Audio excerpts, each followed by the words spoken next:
غزني کې د ډلهییزو ودونو په لړ کې یو ځل بیا د 24 جوړو د واده مراسم ترسره شول.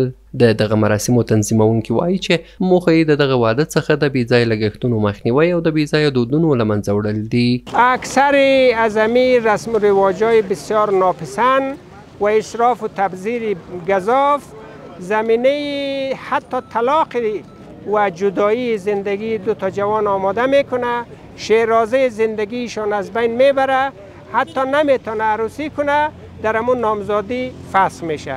لذا توصیه ما به کل مردم خصوصا پدرها و مادرها این است که بر جوانان عزیز رحم کنند تا با ازدواج آسان جلوی فسادهای اخلاقی، فراری از منزل، اعتیاد، بیکاری، خودکشی از همه جوانای ما جلوگیری بکنن. ورته مهال د دغه واده ګډون کوونکي زمان هم خوښ دي چې په ډیرو کمو مصارفو یې وکولی شول خپل د واده مراسم ترسره کړي. دوی له نورو ځوانانو هم غواړي چې په دغه ډول ودونو کې برخه واخلي ترڅو یې له بېځایه مصارفو څخه مخنیوی کړی وي. الحمدلله خدا را سپاسگزارم خود از یک نعمت بزرگ که خداوند متعال برایم توفیق داد تا توانستم در یک همچین روزی با میمنت و با صفا خداوند متعال برای بنده کوچکش یک همچین توفیق را برایم عطا کرد و خوشحالم از خداوند. خدا و پیغمبر امر کرده